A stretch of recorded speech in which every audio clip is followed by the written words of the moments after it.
place and at the wrong time. How can you allow a territory that you control, Kosovo, how can you allow these terrorists to enter Macedonian territory? They have no control, and yet they want to come in to Macedonia to create some sort of protectorate that will lead to one thing and one thing only, the partition of Macedonia. Lastly, I'd like to say to these great powers that are meddling in the Balkans, that are trying to create these protectorates, you can help, you can assist.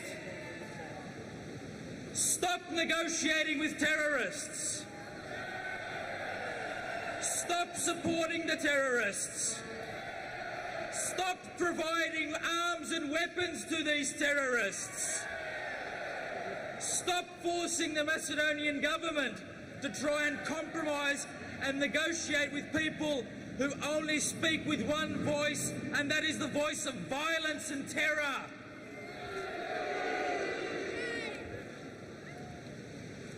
Support the peace-loving people in Macedonia. They are the majority of Macedonians, no matter what ethnic background they come from. Only then can we say to you, yes NATO, yes America, yes the European Union, you are supporting peace. Until then, yes, we do say shame.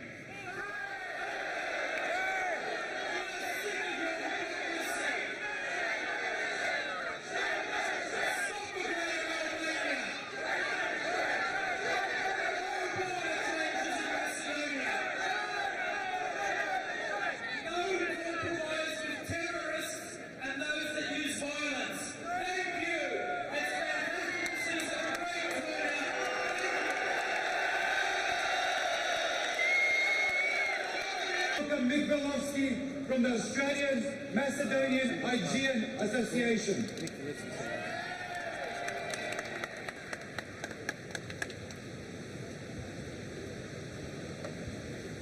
Dear Macedonians, Australians, we are gathered here today to voice our dissatisfaction of what's happening in the Republic of Macedonia. The Albanian terrorists, murderers, have caused serious disruptions and tensions. Some of these very terrorists are the people that the Macedonians gave help, shelter during the Kosovo upheaval. How hypocritical they are. We help them, they bite our hand. These terrorists have no ethics or moral standards. They are brutal butchers.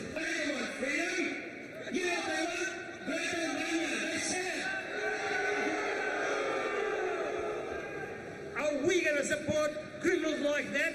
Is the world going to support criminals like that? No! I say no!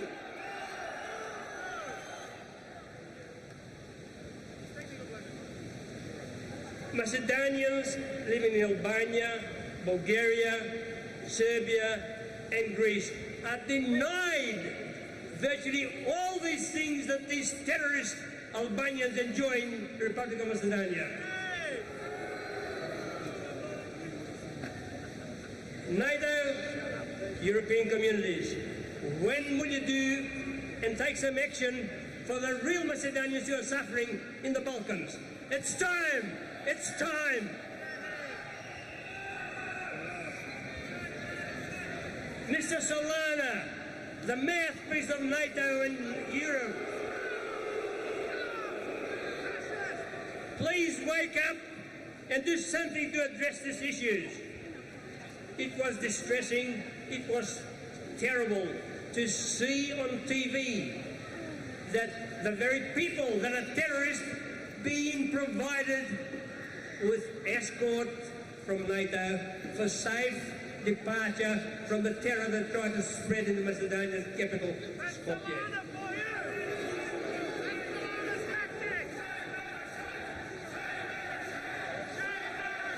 Solana, this is hypocrisy. Mr. Solana, Macedonians do not welcome you. Mr. Solana, Macedonians have suffered for more than enough under the Ottoman Empire, the Albanian terrorists, the Bulgarian suppressors, the Greek occupation suppressors, even the Serbians.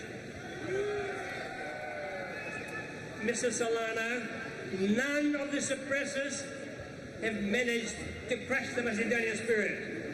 You will not succeed to crush the Macedonian spirit, because Macedonia will live forever. NATO and Europe, you must realise you forced or imposed on us to change the flag. But I can assure you, no Macedonian will accept the ventilator. We have a proper flag. It's our flag.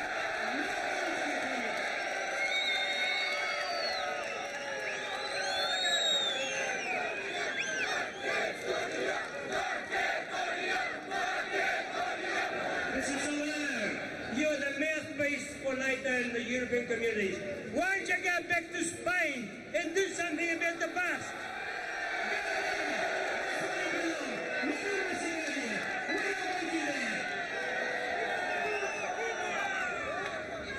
It is very important that we Macedonians who are Australian citizens, and even some of us who are not Australian citizens yet, we must do our utmost to live in harmony with the rest of the communities in Australia.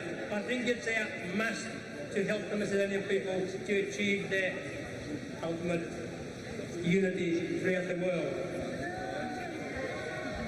Long live free Australia! Long live free Macedonia and the Macedonian people!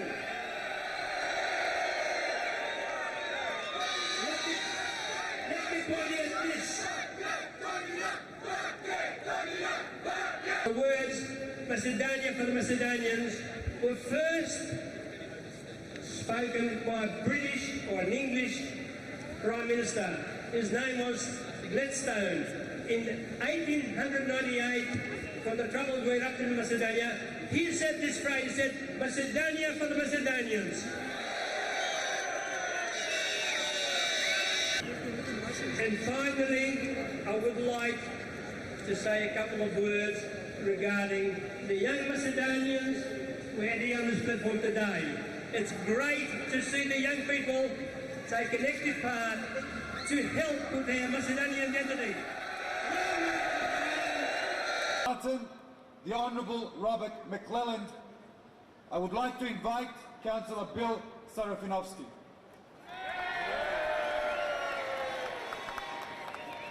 First of all, can I say, fellow Australian Macedonians, thank you for coming today. It's very important that we show our great support here, and as a Macedonian, I am proud of all of you. Robert McClelland, the federal member for Barton, has asked me to read this letter to you. I understand that the Macedonian community will be holding a community rally in support of the stand taken by the Macedonian government against terrorist attacks occurring in Macedonia.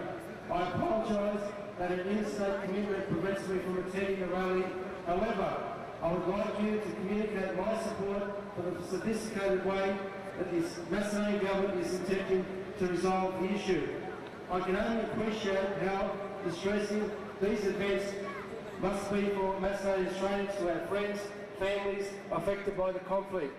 I congratulate the Macedonian Australian community for their stand, and I can assure you that the federal opposition is fully supportive of the efforts of the Macedonian government to obtain a peaceful resolution of this conflict. It's signed by Robert McClelland, member for Barton, Shadow Attorney General. Can I say, very briefly, my fellow Macedonians, we all see on television what's happening. I make a couple of appeals. Where are you, George Bush? Where are you, Tony Blair? NATO, get out of Macedonia. Get rid of those terrorists.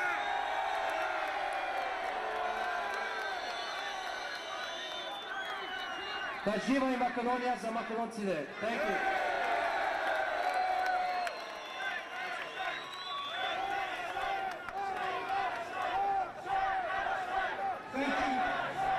you, Councillor Kosovo-Konofsky. Thank you to the Honourable Robert McClelland. I would now like to invite the President of the Macedonian Australian Council, Igor Alexandrov. Thank you.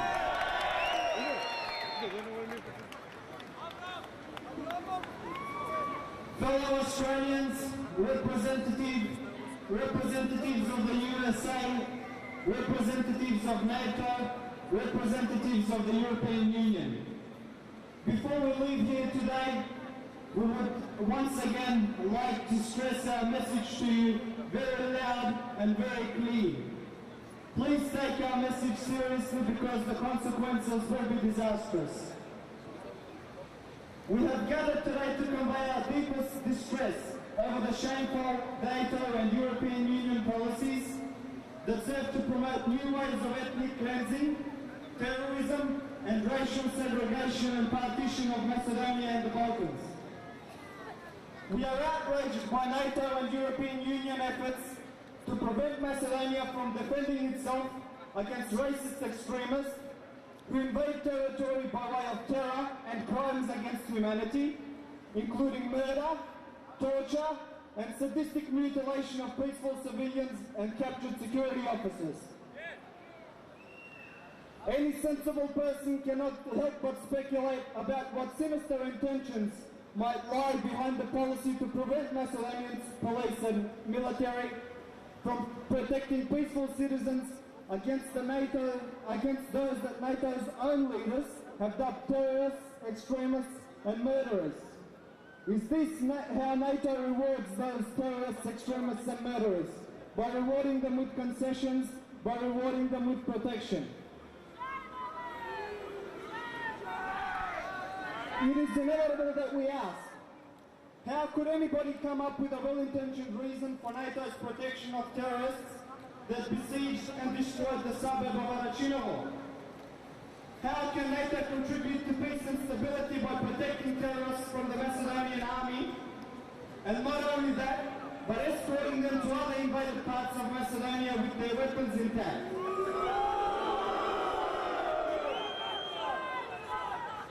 Where is the morality in NATO expanding its power over sovereign states through mass destruction of civilian lives and infrastructure, while at the same time demanding restraint from Macedonia in the face of murderous racists from Kosovo, who just happen to have been trained and armed by NATO countries? Where is the morality in NATO suggesting that racist violence and terrorism is the only way to succeed in the Balkans? NATO and the European Union have neither the credibility nor any legal or moral right to stop Macedonia from using defensive force to protect the well-being of its citizens and its national sovereignty. We are alarmed by the fact that NATO and the European Union are forcing Macedonia to negotiate with Albanian extremists and thus legitimizing their racist demands for segregation of Macedonia. Such policies represent a clear victory for terrorism and the politics of hate and racial intolerance. We particularly condemn the false ceasefire deal with terrorist gang leader Ali Ahmeti, signed under NATO pressure and blackmail and conditioned on the Macedonian government's acceptance of constitutional concessions that contradict the will of peaceful Macedonian citizens. That unprincipled deal amounts to a capitulation for democracy and capitulation for Macedonian statehood, which we must not allow. The claim that deals with terrorists will secure peace is misleading and ridiculous. In fact, concessions to terrorists and national extremists only encourage continued conflicts, violence, terrorism, and criminal activity in Macedonia and the Balkans. Instead of peaceful, multi-ethnic democracy, such NATO policies in Kosovo have produced unprecedented ethnic cleansing, oppression and corruption, while spreading the disease of terror and violence into Macedonia. For over a century, Albanian nationalist extremists have been committed to their ethnically pure Greater Albania and to violent means of achieving those goals. Their fundamentalism does not allow for reason, and it does not allow for compromise. Nationalist extremists that know violence as the only means of solving their problems, as the only means of achieving their goals, do not know the meaning of the word compromise. No compromise! This